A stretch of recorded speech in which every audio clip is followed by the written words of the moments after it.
Welcome to Get a Shift On, your podcast all about career change and career transition, helping you see that there is a way forward and it is possible to make that change when and if you really want to do it. This week, it is something slightly different. I'm talking to Chris Fleet, Chief Executive and founder of the Devon Clinic, which is a charity based here in Torbay.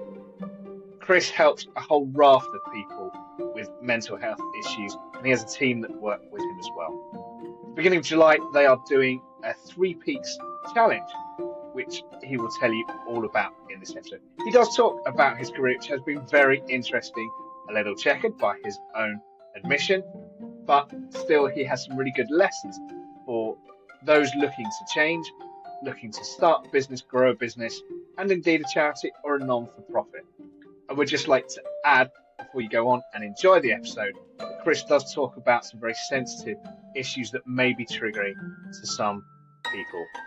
He does talk and work with mental health. There are various links for you if you need help and support.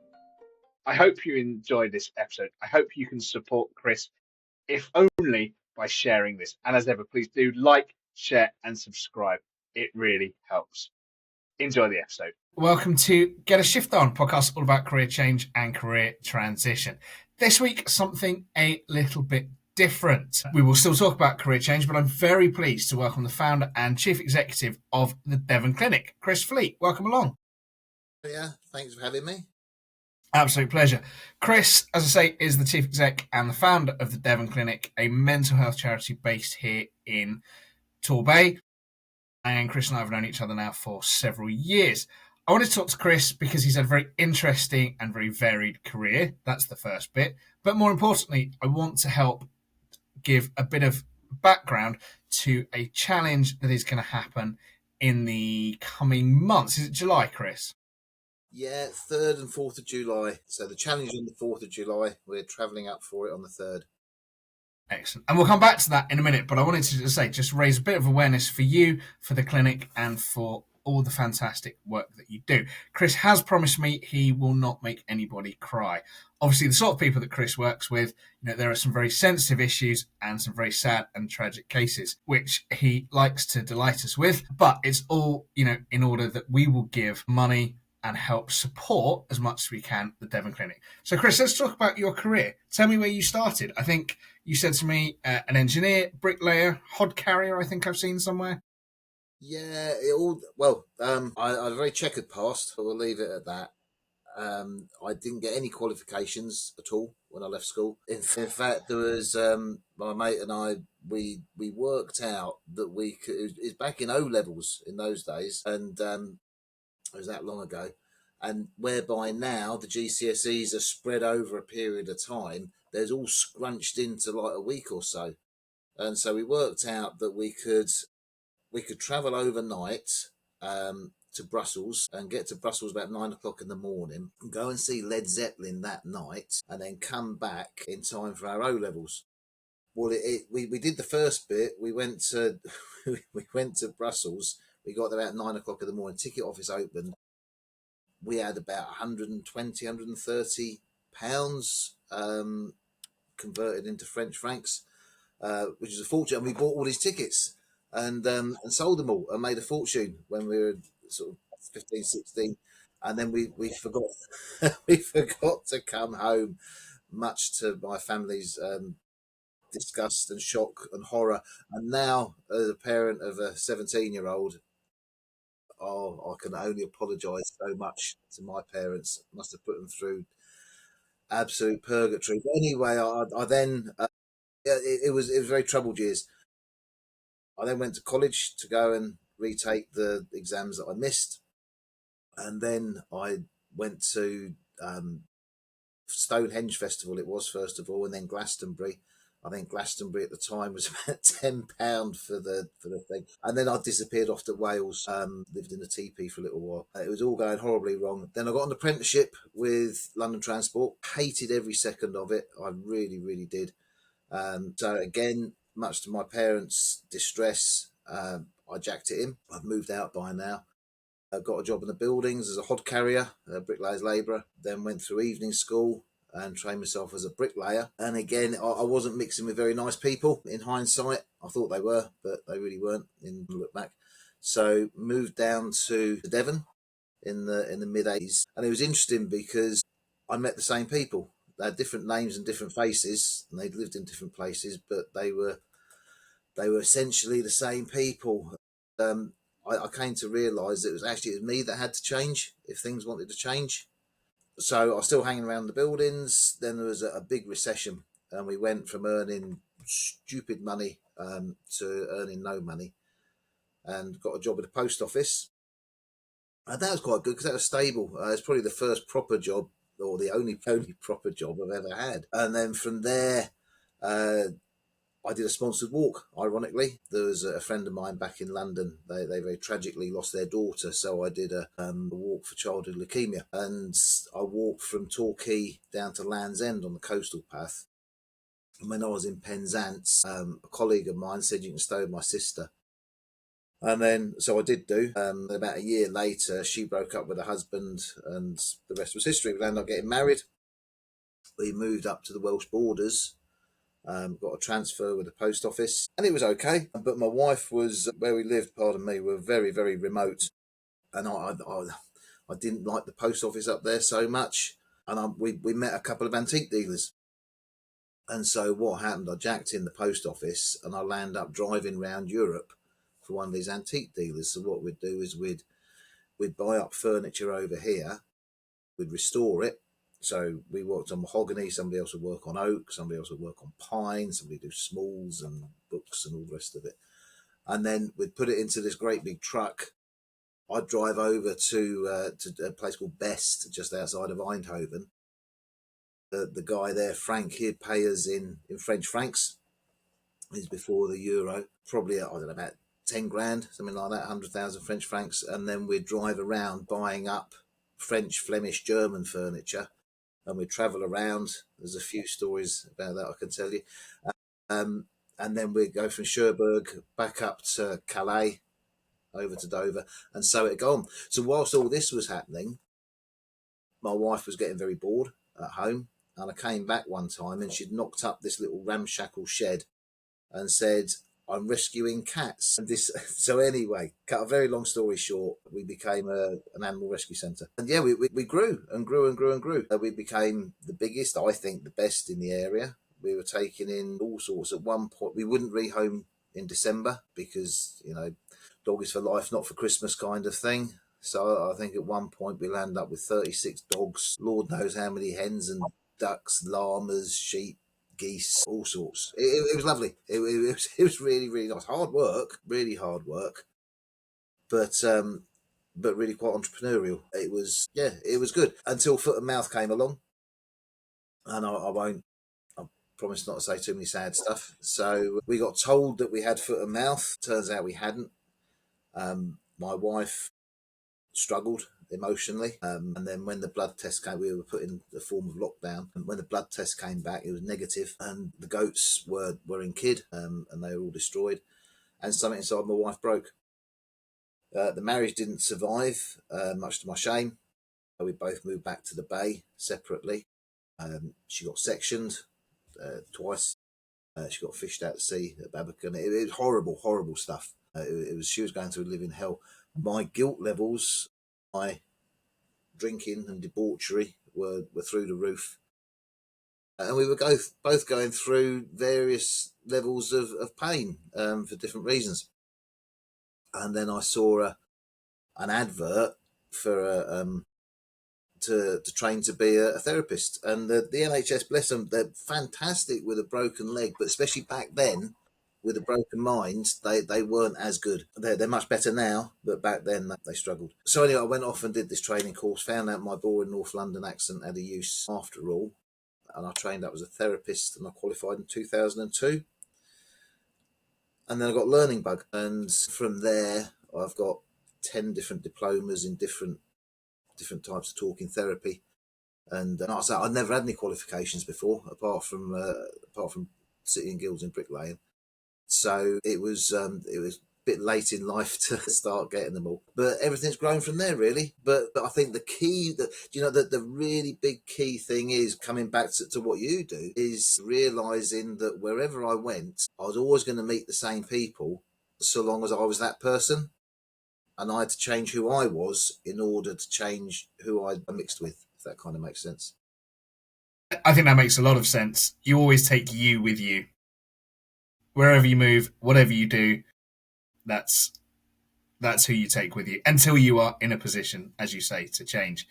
It sounds like you were very entrepreneurial, though, from quite a young age, going to Brussels, buying tickets, selling tickets, all the way to the animal rescuing. That sounds like it was a very good entrepreneurial spirit. And now move on, when you said you got the bug for learning with all those diplomas and setting up, all the hard work that you do now. Speak to me and speak to my audience a little bit about what you do now, where the clinic started, how it started, and the sort of work that you do and who you support. Yeah, well, that was it was a complete disaster to start off with. It was absolute train crash. So I had two rooms in Paynton. I put an advert out. I was getting really, really busy, and I'm not one for admin. I'm sort of broad strokes. So I struggle with the fine detail. So I put an advert out for somebody to do my admin, and somebody came along to me and said, "Well, look, I can do this, and tell you what, and then this place is up for rent, and we could do this, and we could do that." And another big life lesson is trust your gut. We had a meeting. There was a place in Preston, in Paynton, used to be the job centre, and it is now Pembroke House, where the GP surgery is. So the GP surgery had moved into the first and second floor, and the third floor was empty. And we saw this advert for it. So anyway, this chap that came along meant to be as an admin assistant. I went into business with him. We borrowed a load of money from the bank. We put my house on as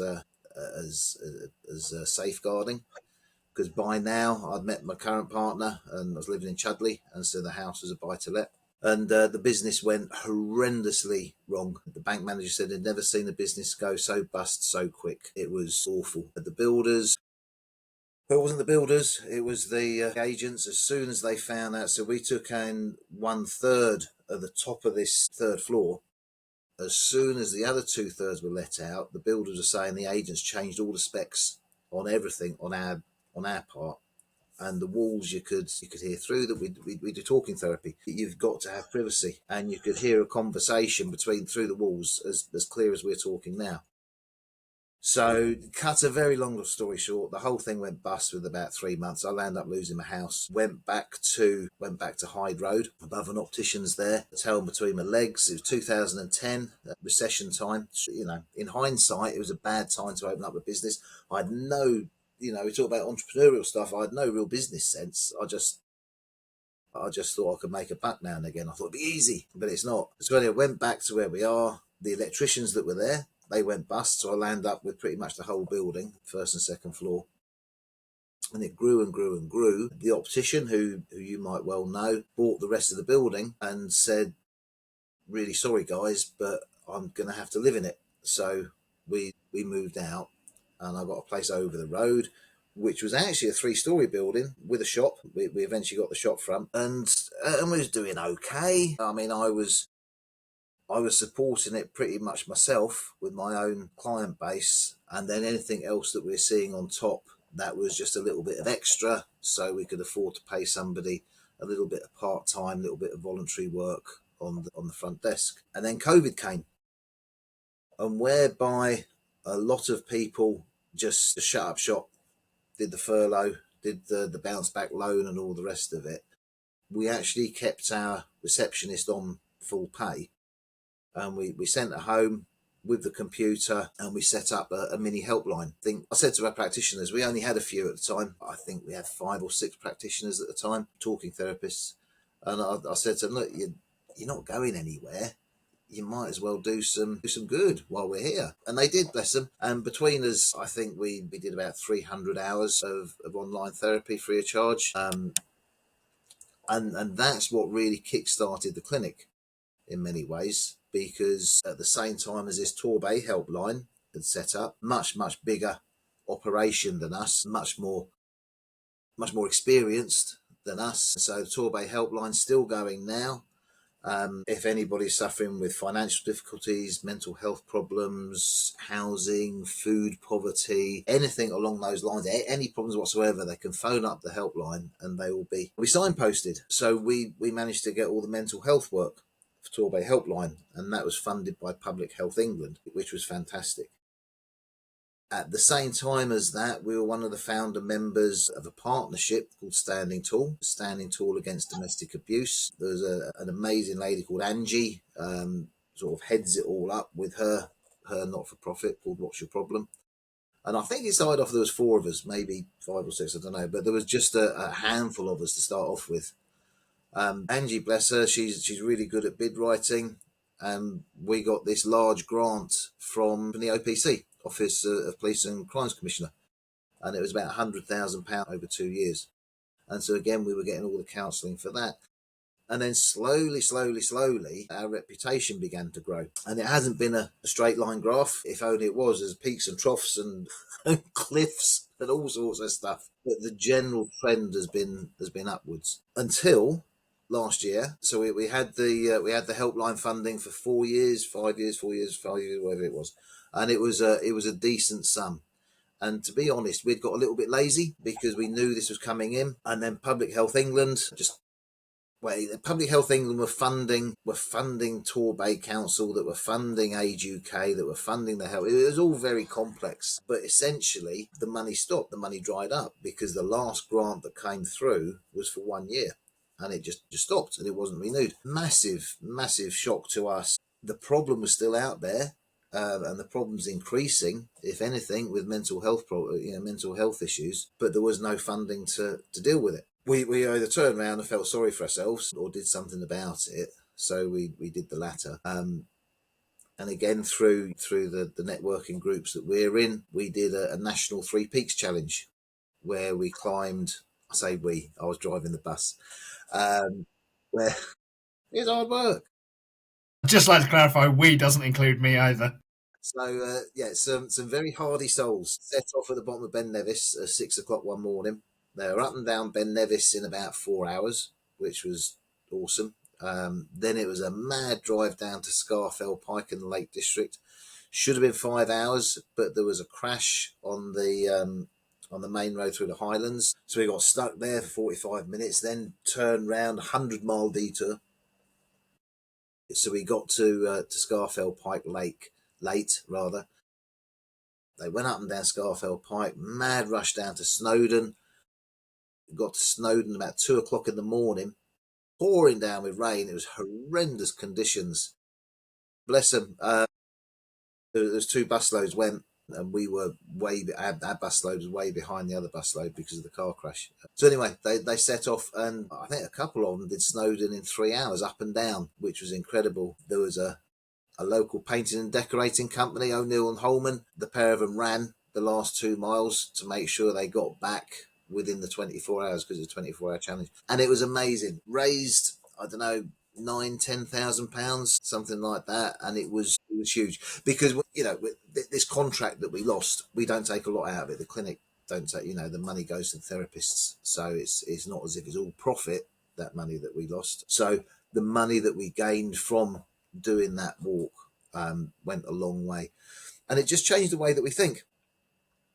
We were it didn't cover what we were losing, and again, it was a choice. And there was an accountant who was a trustee, a director of the clinic. Complicated the way it's all set out, but he was a director. He turned around at a board meeting one day and basically, very politely, gave me a right rollicking for getting in the way of the business, founder syndrome. And he said, what you need to do is step away, get somebody else to do the day-to-day, which will free your mind up. And it was really scary. It was really, really scary. For one, this is my baby that has now become a teenager, and I'm sort of giving off to someone else. And for two, it meant paying a decent wage to somebody, plus my my wages, which previously I was covering by seeing clients, it was, all of a sudden I found loads more money. And it's really scary. But I thought, well, what's the worst thing that can happen? If the worst thing that happens is we've been here for 10 years and we've helped tens of thousands of people, quite literally, if we go bust. The best thing that can happen, it will grow and flourish. And the way things are looking at the moment, because I'll never count the chickens, but the way things are looking at the moment, we're growing and flourishing. But what the big lesson that we've learned, that I think a lot of charities and not-for-profits should learn, is don't rely on grant funding. You got to stand on your own 2 feet, the same as any other business would, and then the grant funding is the icing on the cake. But so many charities and so many organisations just rely on grants. So we're just looking at different ways to bring money in. It's at the moment it's looking positive, but I'm never gonna maybe it's never it's never easy. And I think the lesson that you're giving and talking about, you've been through a lot of adversity and hardship in your own life. And you've built this clinic, you've built everything, you've lost some of it, you've built it up again. I think the lessons that you've learned are absolutely valid across business, non-profit, charities. As you rightly say, it is all-encompassing in any business where you have to learn to change, to adapt, you have to take the hits. And I love the fact that you've got that attitude of what's the worst that can happen? Yeah. You've had a great run of it. Let's just go for it. Let's move forward.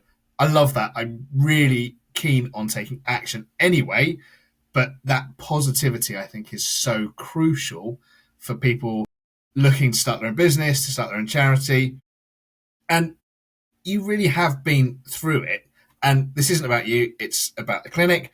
But just tell me a little bit, how have you coped and managed to really build yourself back up when you've been through such hardship?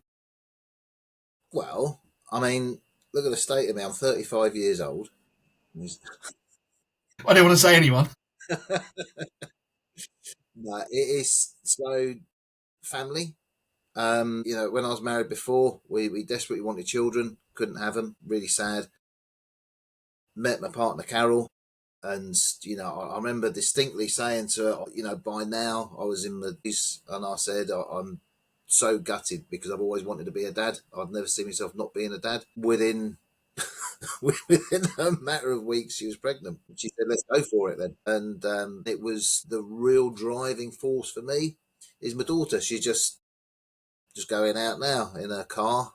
It's only yesterday. She was in the tutu wings. Now she's driving a car. I don't think about it too much. But yeah, so the family, sheer persistence and bloody mindedness really, and belief that it can work, because it can. Because I'm not the first person in the world to set up a charity. So if other people have done it and it's been successful, then I can do it and it could be successful. One of the things that I say I get told off because it's annoying apparently, but one of the things I say an awful lot sometimes is, look, if it's the worst thing that can happen, then it's not a bad life. Because some of the stuff that we deal with, you've heard some of the stories that I deal with. I'm not going to talk about it here, but there's some real heart-wrenching stuff. And people say, well, how do you deal with all that? How do you cope with listening to all that all the time? And the truth is, it makes me even more grateful for what I have got. I can't change what somebody else has been through. I can't change I can help them and I can facilitate a session and allow them to realise things for themselves. But I can't change what's happened to them. But what I can do is change how I am when I come home, and make sure that I'm not one of these people that does things that, where I'm coming from. Make sure that I'm not a perpetrator. Yeah. Because there's enough out there as it is. And so it's just being grateful for what we've got. And we could all certainly practice more gratitude for the very fortunate position that we are all in and find ourselves in, for the most part. And we all have rough days. we all have rough days, we really do. We were talking before this started, like today's been interesting, so I took myself off for a long walk, getting ready for the challenge that's coming up. But what I do sometimes, if I'm coming back a bit late and the family's indoors, and you can try it for yourself, you might feel a bit silly, but what I do is I sit in the car and I close my eyes and I smile as if somebody's told me something really, really nice. And I just, you don't have to be sort of grinning like that, but just feel how it feels. And then you can spread, it sounds really odd, I know, but you can spread that smile into your eyes. Some people got really twinkly eyes. So even though you got your eyes shut, you can spread that feeling into your eyes. And you can start spreading that feeling through your body. It's really weird. Try it. And then I smile into my family.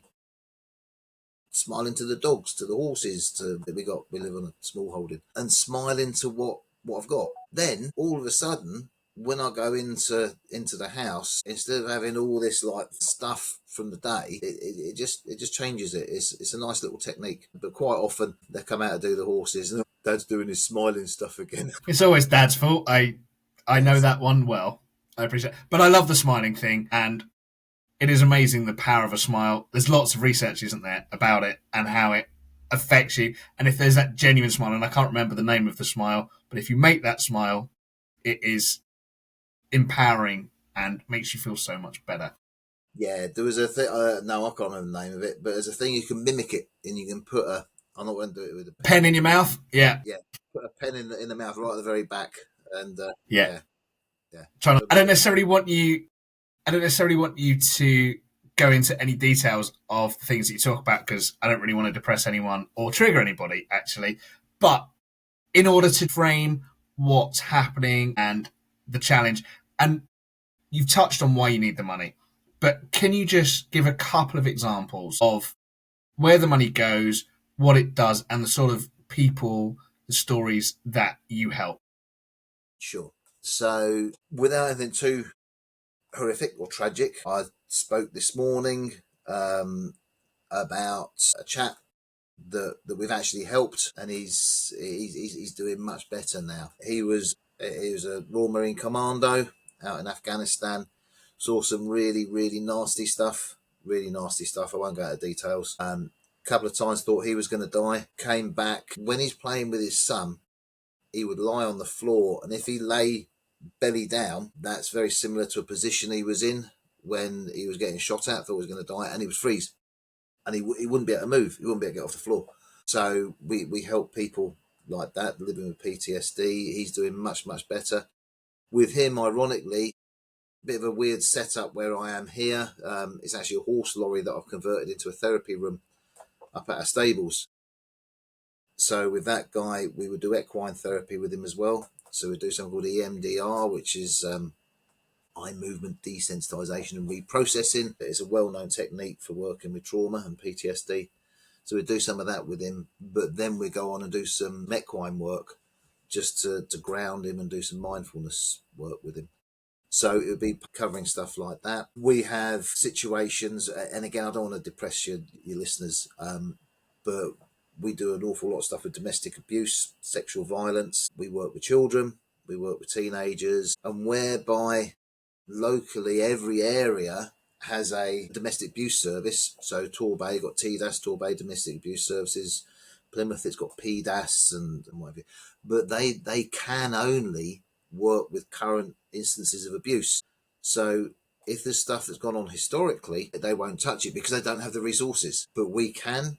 And so quite often when people have had stuff that have happened to them in childhood, and I've got a lady coming in tomorrow, Thursday. She's in the 70s and she's still affected by what happened to her when she was a child. And so we have the ability to do with that, because stuff that happens in childhood can last a lifetime. So that's some of the stuff we do. Even we've got one lady. She used to be a midwife. She's not anymore, but she works with birth trauma. She's seen some pretty horrific stuff and very tragic stuff. So again, it's mainly trauma that this money is working with, if that makes sense. Yeah, absolutely. Thank you for sharing that. I don't think we need to go into any more detail. I think people have all heard stories, all know someone. The soldier one for me is very close to home. I have a brother who's a lifelong soldier, so I appreciate some of that and can only imagine how hard it must be.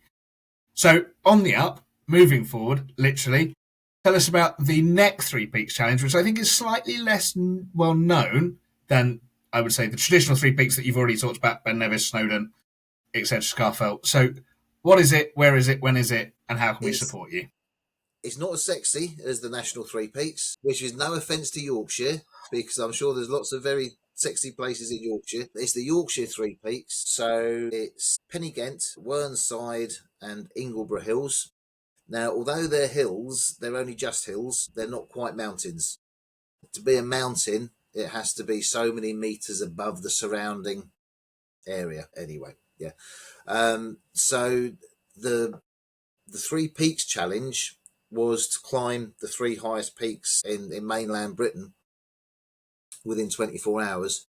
This is 24 miles in 12 hours, so it's only 2 miles an hour, but there's some massive elevation to go up. It's a circular walk. Personally, I think it's going to be harder, but that's because I'm doing this one and I drove the last. Personally, I think it's going to be harder because the other one, what could happen is people could get so far up, and if they were struggling, and this did happen with two people, if they were struggling 3/4 of the way up, they'd say, do you know what, I'm going to sit here, and then the rest will go to the top and then pick them up on the way back down. With this one, because it's circular, we don't get that luxury. So, pardon me. We're travelling up to a place, beautiful name, Horton in Ribblesdale. Sounds lovely. We're travelling up there on Thursday, the 3rd of July. We're staying in a hostel. There's, I think there's 16. We had a couple of people drop out. I think there's about 16 of us. We're staying in a hostel Thursday night, have something to eat and what have you. And then 6:30 on the Friday morning, Friday the 4th of July, Independence Day, we're going to start walking around the three Yorkshire peaks. The idea is to do it within 12 hours. We've got somebody we both know wants to run it in less than 6. Good luck to him. I'm sure he'll manage it. He ran around the Isle of Wight last year. I mean, what's all that about? Some people. Mad fool. I keep telling him I'm a therapist. So, yeah, and then we got some ex-army chaps, very close to home for them because they've seen stuff. They know people that are struggling. We've got a few people from the networking group we belong to from BNI. We got a couple of people from the clinic. We've got quite a broad range, but the plan is to do this route within 12 hours. I was going to be the oldest person there, but we've now got a lady called Barbara who's in her 70s and she's smashing the training. She was doing 8 or 9 miles a day, which is fantastic. And it is so good for her because it's really good. It's given her focus. It's given her drive, and something to really aim for. So Amazing. Yeah. Yeah. So that sounds fantastic. What a great opportunity for all of you to do it. And I will name everybody at some point when this goes out. I'll put names so everybody can see the Mad Fools. Yes.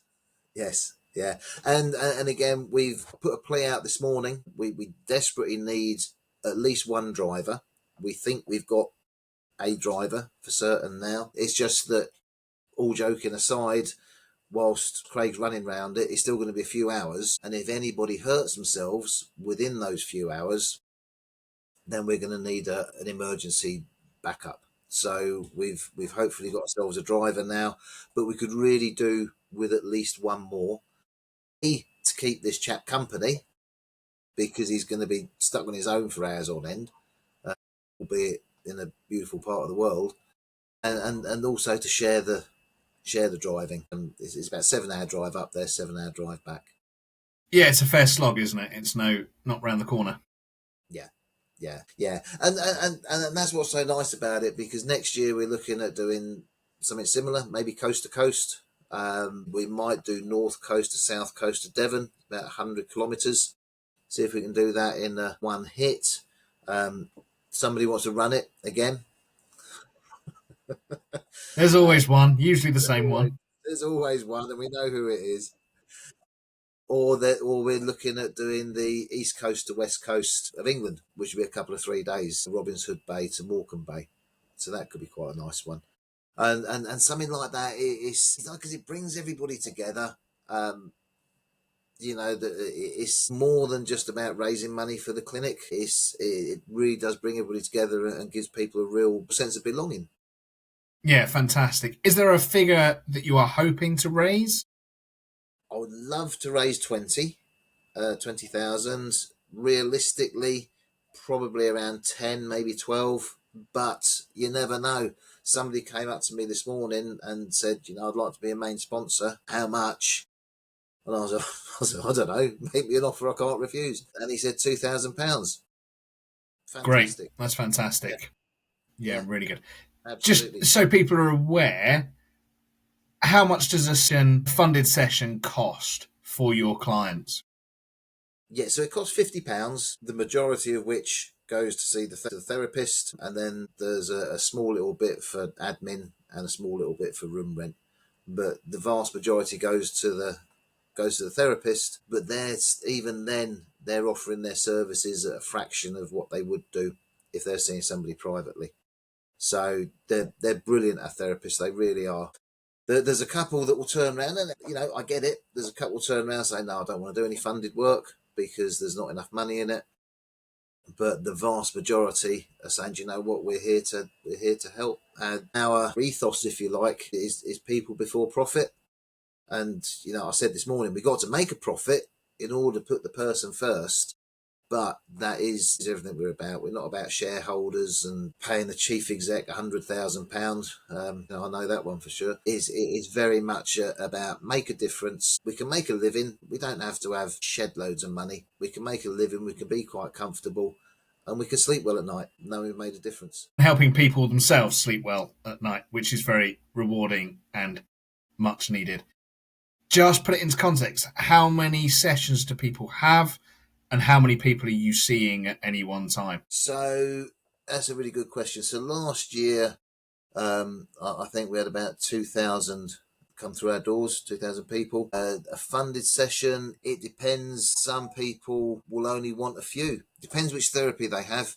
The one thing that gets me is with psychotherapeutic therapies, there's such a broad array, and the layperson will say counselling. My background's in the building trade, and if I had a damp problem, the layperson would say get a builder in. Well, what builder do I get? Do I get a plumber? Do I get a plasterer? Do I get a bricklayer, a roofer, a tiler? And when you look into the world that I'm in, it's very, very similar. So, I'm not knocking counsellors at all. They're fantastic, but we need to find the right therapy for the right person. So for some people, it can be very, very brief. I do something called BWRT, brain working recursive therapy. That can be incredibly quick. Some people, if they're looking at psychotherapeutic stuff, or psychotherapy rather, that could be 12 sessions, 20 sessions. It all depends. So what we do when people come in on a funded package, initially we look at 6 sessions, £300, and then we sit back and assess. But we have to have an end goal, So we say to our client, how do you know when things are okay? And that's the goal that we're looking for. So in short, the money doesn't go very far then. No. I mean, we turn over with our landlord where we are is really, really good. He's, he knows that he could charge us a lot more if he wanted to for the building that we've got, but he doesn't. Even so, our running costs are, I think last year was about 120,000, so 10,000 a month just to stand still.